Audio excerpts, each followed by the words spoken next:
Bienvenido a Los Periodistas, senador. Gracias por la oportunidad.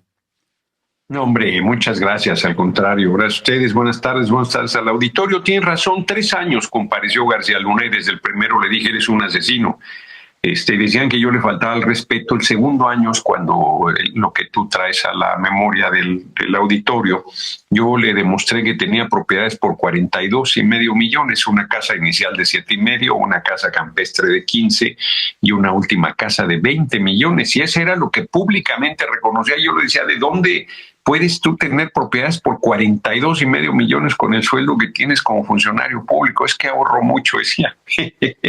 Yo le dije que era un asesino que estaba vinculado al Chapo, que iba a acabar en la cárcel, y decían que yo le faltaba el respeto y me hacían unas campañas en televisión, en radio, en la prensa escrita, salvo honrosas excepciones, terrible, diciendo que yo era un majadero, que era una bestia peluda. O sea, yo era la bestia peluda y no, una cosa terrible. Los medios siguen en una actitud en términos generales canalla, la verdad, lamentable. Pero en esa época era mucho el daño que te podían hacer porque las redes no tenían el peso que hoy tienen. Y entonces lo que dijeran en los medios, casi todo el mundo lo tomaba como una verdad. Y tuvo el movimiento en general y yo en particular que ir remontando ese tipo de campañas que se mantienen a la fecha, pero que pues, cada vez son menos efectivas. Y ahora que se ha generado debate, pues es que son muy hipócritas la derecha, como lo dijo la compañera presidenta en la mañana. O sea, el comandante voló las alas Felipe el Sagrado Corazón de Jesús Calderón Hinojosa, que ya fue a la boda en Campeche y no pasó nada, y entonces ya está diciendo, bueno, pues no me van a meter a la cárcel. Bueno, yo puedo tan tranquilo y en un yate, que seguro se lo prestaron. No creo que sea de él, o no sé, pues él tendrá que explicar si le da la gana. Pero el tema es, yo no asumiría las actitudes racistas y clasistas que ellos plantean, sino el tema es su profunda hipocresía, porque ellos cualquier cosa así, no, ¿dónde está la austeridad? Quieren que vayamos a pie a los lugares y ellos se dan una gran vida y lo han hecho en agravio del dinero del pueblo, no lo han hecho con un trabajo honesto y comprometido y sobre todo al servicio de la gente. A mí me llama mucho la atención porque él ha dicho que, pues, que no es un hombre que se haya enriquecido, que vive en la casa en la que tiene desde hace muchos años, que es un humilde profesor allá en una universidad patito de Madrid, la Universidad de las Derechas. Y me llama mucho la atención, de repente aparece en un yate, digo, se lo hayan prestado, sea de él, no va mucho con el perfil. La pregunta es, ¿de dónde sale dinero como para que él pues traiga un yate, ande vacacionando en yate? Bueno, pues con todos los negocios que cobijó y que él también fue beneficiario, él no vive con modestia en su momento. Yo también lo dije en la Cámara de Diputados en aquella época, la primera vez que fui diputado, 2009-2012, la propiedad del proceso, creo que había dado cuenta de eso, cuando era proceso muy combativo. Pasó, si mal no recuerdo, 200 metros a 1.000 metros cuadrados, la propiedad que tiene ahí por las Águilas. Entonces es falso que no haya tenido un crecimiento importante su patrimonio. Habría que revisar si fue conforme a sus ingresos o no. Lo que es un hecho es que es muy difícil que tú puedas vivir en España. Ahí decían, con modestia, pobrecito, que no sé qué. Yo todo el tiempo he mostrado mi patrimonio y no, hombre, o sea, he hecho videos de la casa que rento, de mi departamento. En alguna vez convoqué a la prensa, no llegó ni un solo periodista ahí al centro histórico. Y la verdad es que y todo critican. Y reitero, ahí hay una parte que yo creo que no hay que impulsar, de racismo y de clasismo. Calderón tiene que explicar, porque como figura pública que es, pues efectivamente él se la ha dado de honesto. Pues ¿cómo va a ser honesto si se robó la presidencia? Aunque no se hubiera robado un centavo partido a la mitad, se robó la presidencia de la República, la usurpó 6 años, bañó en sangre el país, su jefe de la policía está preso por vínculos con el narco más importante, el Chapo Guzmán. O sea, ¿qué pasaría si un jefe de la policía nuestro viviera ese proceso? Estaríamos liquidados políticamente, y ellos tan tranquilos, y además oírlos en tribuna. Acabo de leer el libro de Fritz Glockner sobre la guerrilla, o sea, sobre las desapariciones forzadas, chorrea sangre, me hizo mucho daño, Los años heridos se llama. Buenísimo, buenísimo. Brutal, sí. Brutal, buenísimo, sí. Lo has leído, buenísimo. Y lo he platicado aquí con Fritz en este mismo espacio. Tremendo. Tremendo, o sea, a mí me hizo mucho daño, pero me dio mucha claridad. Y que tengan la irresponsabilidad, ahí hay nombres de mujeres y hombres torturados, asesinados, desapariciones forzadas, con una política pública de quienes eran presidentes de la República en ese tiempo, y que quieran meternos en ese paquete, y que los del PRI se suban a tribuna tan tranquilos y desvergonzadamente, me da mucha indignación, porque no somos lo mismo, no somos iguales. Nosotros hemos luchado, hay compañeros nuestros gente de mi generación, unos años más, que participó en esos movimientos y que pagó caro el sueño de transformación. Pueden criticar la vía que se tomó, pero ellos fueron importantes para la apertura, la llamada apertura democrática en 1977, si mal no recuerdo. Entonces, sí son de mucha desvergüenza, de una incongruencia, de un cinismo, no representan nada. Lo grave es toda esta caja de resonancia de los medios, toda esta utilización del dolor y sufrimiento de un sector de la población que trae seres queridos desaparecidos, que pueden no tener muy claro la diferencia entre un crimen de lesa humanidad como una desaparición forzada y la desaparición que hacen particulares, y que sigue siendo una herida abierta. Y todo el manejo perverso, hombre, que es lo que quiero yo plantear, es verdaderamente deleznable. Mira, qué bien que has entrevistado a Glockner. Es un libro, yo que no sé cómo haya hecho para escribirlo, porque además su padre mismo fue víctima, perdió la vida en estos procesos, y la que era su esposa en ese momento, embarazada, además, terrible. Fuerte el asunto. Sí. Fíjese que muchas de las cosas que en su momento, o de lo que yo he planteado con respecto a la investigación de García Luna, es que mucho de lo que hay, por lo que se investiga su fortuna, es lo que está pues en bancos, lo que está en propiedades. Eso es lo que está decomisado, lo que está peleando el mismo gobierno de México. Pero las acusaciones que se le hacen en Estados Unidos, o todo lo que se ha planteado en Estados Unidos, habla siempre de dinero en efectivo, mucho del dinero en efectivo. O sea, si uno ve las acusaciones, se va a dar cuenta que realmente García Luna recibía maletines y maletines y maletines de esto, de secuestro, de los socios del aquí, de los otros socios de allá. Es decir, había un flujo de efectivo que nunca hemos sabido en realidad a dónde fue a parar. Si lo tiene García Luna o si se reportaba con alguien más. Como tuvo usted tan buena mano en aquella intervención y le decía usted a García Luna, usted va a terminar en la cárcel, ¿qué ve de Felipe Calderón, senador? Calderón debería estar en la cárcel también. Ahora que me lo encontré en un vuelo a Campeche, justamente, valoré mucho. Si le decía o no, le dije todo, hombre. Y además habían puesto ahí ya me habían puesto la camita, como decíamos popularmente, para utilizar el incidente que se diese. Y la verdad es que él debería estar en la cárcel, es cómplice de García Luna, no pudo no haberse dado cuenta. Yo le dije, a ver, oye, es público que tienes propiedades por 42.5 millones, es una bicoca comparado, como bien dices, con los montos bárbaros de dinero que se señala tiene, de millones de dólares, de cientos de millones de dólares. El propio Lozano, ¿te acuerdas? El famosísimo Copelazo Cuello, claro, y una cantidad importante ahí de dinero que nunca se supo en qué acabó. Y ahora anda mendigando ahí en Atípica, no tienen vergüenza. Entonces, esa gente debe acabar. pagando sus responsabilidades, la verdad. No es un asunto de venganza, no son perseguidos políticos. No puede ser que quede impune tal nivel de desvergüenza. Ahora, con el Poder Judicial, que ya se va a cambiar, pero con el actual está garantizada su impunidad. Aquí García Luna seguiría paseándose como se pasea Calderón, justamente, ¿no? Entonces, esa gente debe hacer frente a su responsabilidad. Yo en los mítines digo, nosotros no discriminamos a nadie. A Calderón le vamos a dar su apoyo de adulto mayor, se lo vamos a mandar a la cárcel, porque es donde debe estar, la verdad.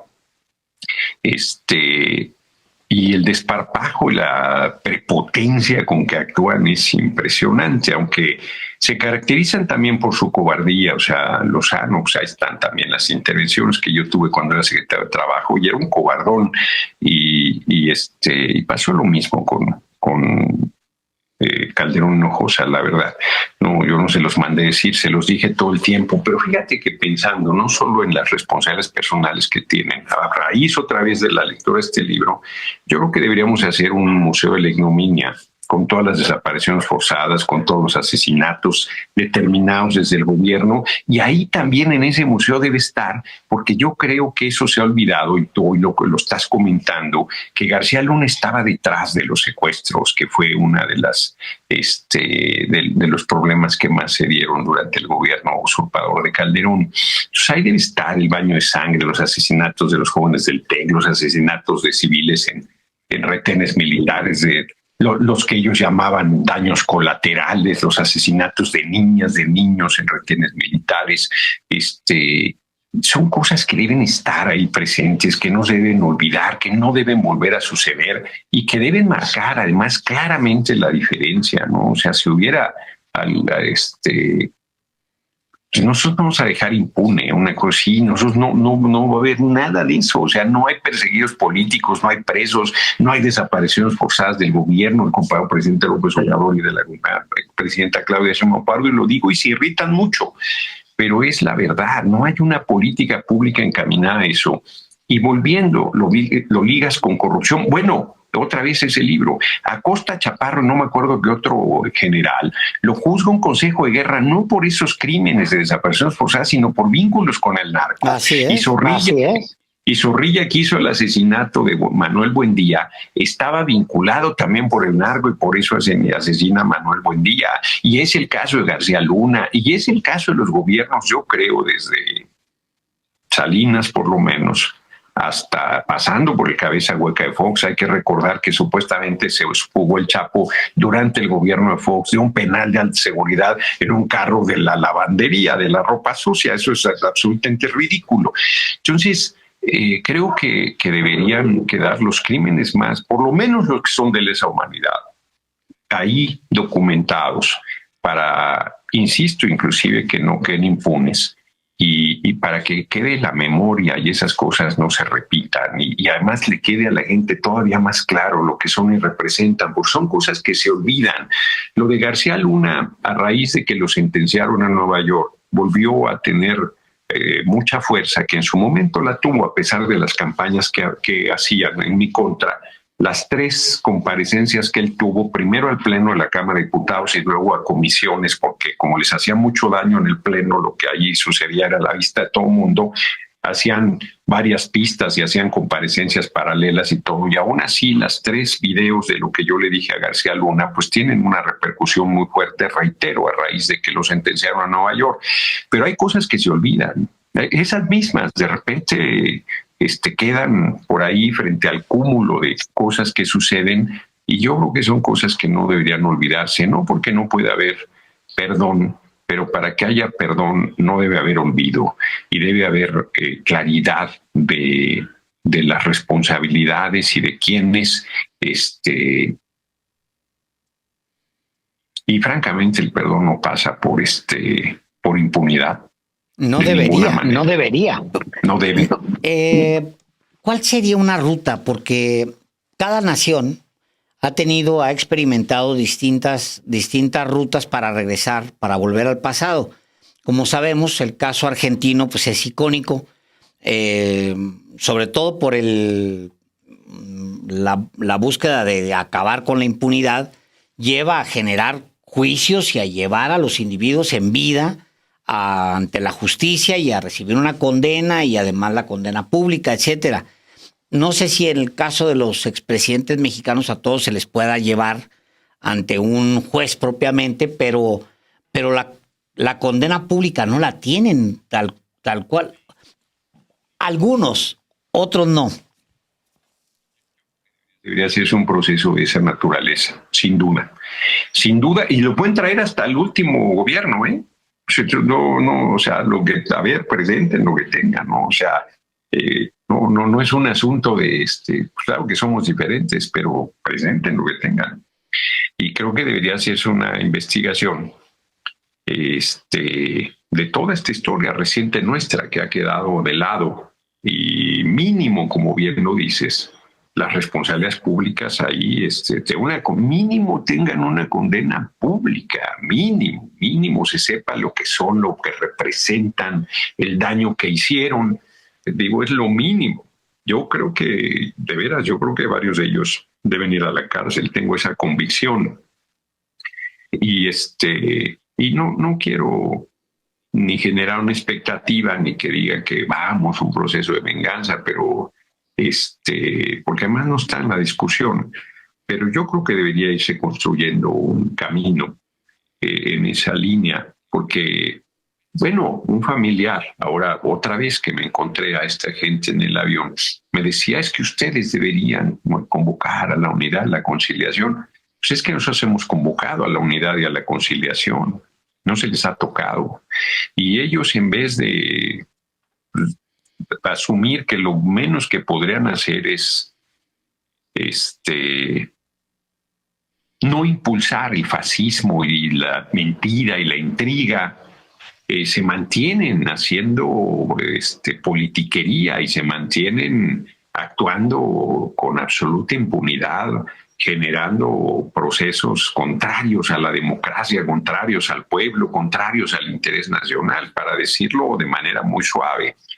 Entonces, yo sí creo que a raíz de la discusión que se ha abierto sobre las desapariciones y que ellos insisten en que son desapariciones forzadas, y yo sostengo que no es así, pues debería haberse un proceso público de procesamiento, de discusión, de conformación, que culmine con la verdad y que culmine con recuperar la memoria colectiva esos crímenes, para que por lo menos desde el punto de vista del conocimiento no queden impunes, que por lo menos se sepa qué tipo de monstruos gobernaron el país y cuánto daño le hicieron al pueblo. Porque hay muchos temas, por ejemplo, un ejemplo de hoy, del día de hoy en la mañana. Se habla temprano sobre el proyecto de la presidenta Sheinbaum de generar vivienda. Y en algún momento de la exposición se habla sobre toda la vivienda que se generó durante Fox y Calderón y que se generó simplemente pues para gastarse el dinero y para generar corrupción. Obviamente detrás de eso está toda la bola de corrupción de esos dos gobiernos y viviendas que terminaron abandonadas en muchas partes del país por miles. Viviendas y viviendas, barrios completos y cerros de cochinero de palomares abandonados. Bueno, pero eso no está en ningún lado. Ay, por ahí te metes a Google y hay una nota por aquí, hay otra nota por allá. Y luego eso mismo te lleva a otra cosa, senador, que es, ¿de dónde salió ese dinero? Ese dinero salió de una cantidad extraordinaria de dinero que se jaló vía Pemex, porque se pusieron a inflar las exportaciones a todo lo que da, aunque en el trayecto te acabaras con el gas, contaminaras una parte del petróleo y del mismo gas. O sea, toda esa investigación no está en ningún lado tampoco. Elementos, fíjate, 672 mil millones de dólares ingresaron durante el gobierno del cabeza hueca de Fox y el usurpador de Calderón de Pemex. 672 mil millones de dólares, incluidos excedentes petroleros y todo esto. Por excedentes petroleros se entiende que habían calculado el precio del barril, por decir algo, en $70 y acabó vendiéndose en 110, y entonces esos $40 por barril de cualquier cantidad de millones de barriles eran los llamados excedentes petroleros. 672 mil millones de dólares de la obra pública que hizo el compañero presidente López Obrador. Y estos cretinos, ¿qué hicieron con ese dinero? Y como dices, se hicieron viviendas malas, de mala calidad, sin servicios, allá en el Quinto Demonio. Y todo eso, pero es solo un ejemplo de la impunidad. ¿Cuántos niños y niñas murieron durante la llamada guerra del usurpador de Calderón en el país? De parte de las fuerzas de seguridad, de parte de acciones del gobierno. Yo no tengo ese dato, pero no fueron excepcionales. Entonces son crímenes de muy diverso tipo, pero que consumado es un daño brutal al erario, al pueblo, al sufrimiento del pueblo, que efectivamente es hora de hacer un corte de caja, porque no pueden seguir caminando por ahí como si en un yate. Hay un senador que participó en estos actos de los 70s y de los 80s, y ahí está. ¿Quién es este senador? Hay una persona senadora que ahí está, tan tranquila. Entonces, o sea, no puede ser. No tiene el descaro, el desparpajo de subirse a tribuna a discutir estas cosas, ¿no? Pero los del PRI enteritos, todos ahí, desgarrándose las vestiduras con nivel de majadería inconcebible. Acción Nacional ni se diga. No, es indignante. Es indignante. Y yo sí creo que hay que ponerles un alto, porque pues porque es necesario, es sano para el país. A mí me parece que la verdad salga a la luz y que las cosas se pongan en su justa dimensión. Una última pregunta. Se ha hablado pues de la posibilidad, y algunos países lo han resuelto así, de estos maxi procesos llamados, donde participan pues distintas entes del mismo estado para hacer una investigación, incluyendo incluso los cuerpos legislativos, etcétera, para hacer investigaciones sobre cosas muy específicas, muy puntuales, para preservar la memoria, incluso aunque no aplique ya, son crímenes prescritos y demás. ¿Usted sería partícipe de esa idea, senador, o lo ve peregrino? Crímenes de lesa humanidad no prescriben nunca, y las desapariciones forzadas son crímenes de lesa humanidad. Correcto. Entonces, pero mira, podría simplemente, para que no digan que estamos buscando venganza y que queremos hacer un circo y que queremos distraer, solo con que hicieras un museo de la memoria del horror, con los nombres de todas las jóvenes y jóvenes que fueron asesinados, está documentado, están los documentos de la Dirección Federal de Seguridad, o sea, no vamos a inventar nada. Están los propios documentos del gobierno, de los gobiernos en turno, que acreditan sus detenciones y que luego no se volvió a saber nada. Esto es las desapariciones forzadas o los asesinatos, que eso están absolutamente documentados. Pues creo que con eso ya avanzaríamos mucho en ir dándole dimensión a las cosas que se han vivido en el país, porque veo que hay mucha bibliografía sobre esto, y a pesar de eso es una historia no contada, olvidada, minimizada, que no debe ser, porque abrieron camino a este proceso de transformación, sin duda, y debe estar ahí presente para que no vuelva a suceder. Y mira que no es ninguna garantía, porque otra vez con el ejemplo que tú comentabas, Argentina tiene un museo sobre esta barbarie, es justo donde fue la Escuela Superior de la Mecánica Armada, o algo así se llama. Yo salí llorando a moco de lío de ese museo. Es horrible. Y bueno, y ganó mi ley, porque la gente se olvida. La gente, bueno, ni siquiera van a ese museo, es un museo que yo prácticamente recorrí solo y es terrible. Ahí torturaban a los guerrilleros, ahí los ejecutaban, ahí hacían parir a las mujeres guerrilleras, y luego que se quedaban con los bebés las mataban, todo documentado, todo con nombres, con datos, todo, ahí está la requisitoria de Rodolfo Walsh, gran periodista argentino, que su hija fue guerrillera y a los 24 años, el día de su cumpleaños, murió en un enfrentamiento ahí con la dictadura militar de Videla. Entonces, si estando ahí todo eso presente, pasa lo que sucede, imagínate si lo dejas de lado y dicen, es que ustedes se van al pasado y que no. Es que son heridas abiertas. Es que justo hay personas que no, víctimas de desaparición forzada desde esas épocas, desde los 70, desde los 80, desde los 90, desde los años 2000. Y que son además crímenes de lesa humanidad. Es que por lo tanto, o sea, sí, terrible. Sí. Senador, pues gracias por la oportunidad de conversar en este lunes. Gracias. Igualmente un abrazo. Gracias.